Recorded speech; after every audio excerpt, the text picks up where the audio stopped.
한민족은 세계적으로 영향을 끼친 다양한 종교와 사상을 역사적으로 수용하며 창조적으로 발전시켜 왔습니다.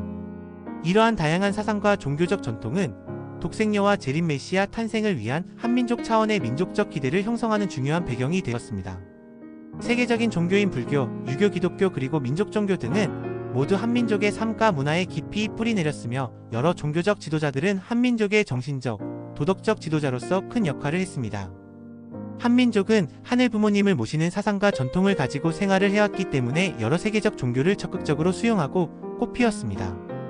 불교는 삼국시대부터 전래되어 고려시대에 크게 번성한 후 한민족을 대표하는 한 종교가 되었고 종교적 구도 생활의 본보기가 되어 정신적, 문화적으로 많은 영향을 미쳤습니다. 신라의 학자였던 최치원은 유교와 불교, 도교에 대한 깊은 이해를 가지고 유불선 통합 사상을 제시하였으며 원효대사와 의상대사는 각각 화쟁사상과 화엄종을 주창하며 불교의 통합과 체계를 잡았습니다.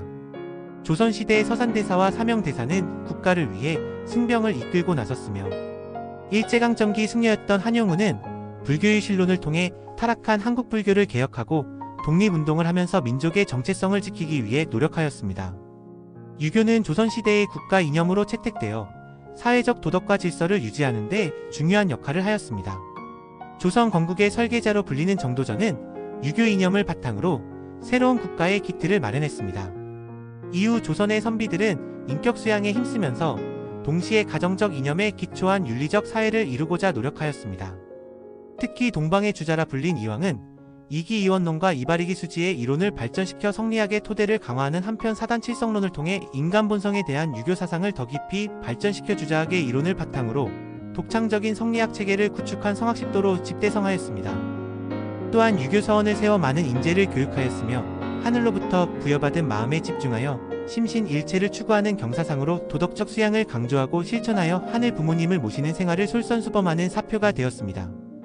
보다 현실적이고 실용적인 관점을 가지고 있었던 이인은 이기의 원론과 기바리 승지의 이론으로 보다 기를 중심한 성리학을 발전시켰고 경목유교를 지어 많은 학생들에게 유교의 기본 이념과 도덕적 수양법을 알렸습니다.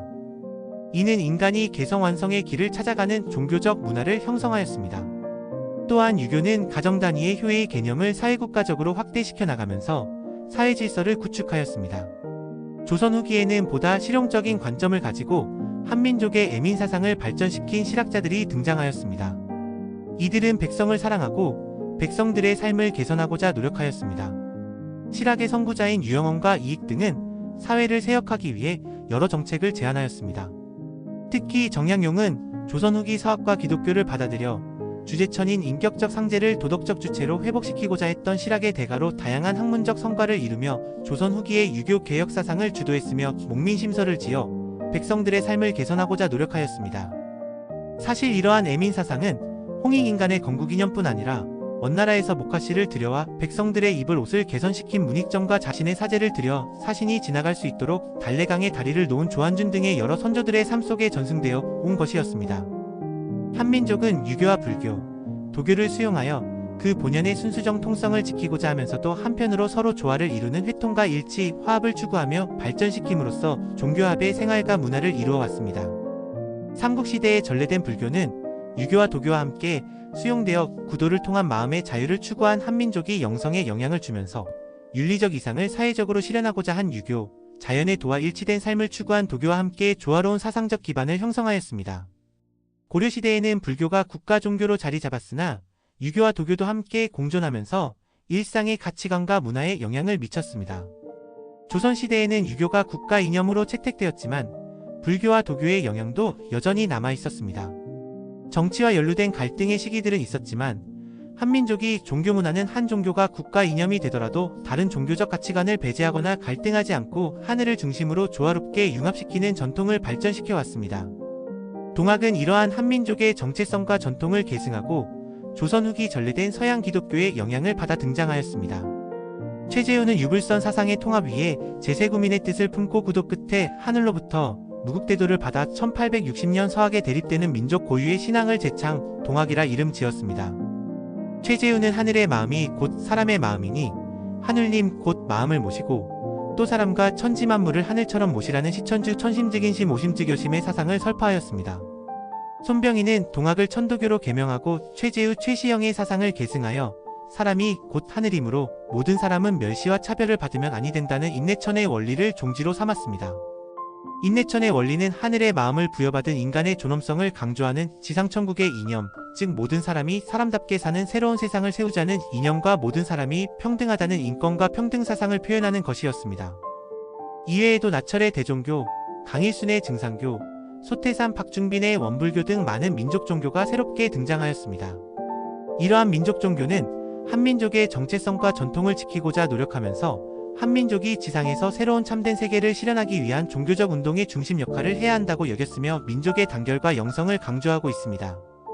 인도의 시인이자 노벨문학상 수상자인 타고르는 하늘 부모님을 모셔온 한민족이 깊은 종교심과 문화적 전통 위에 부응하여 세계를 밝힐 등불이 될 것이라고 예언하는 시를 쓰기도 했습니다.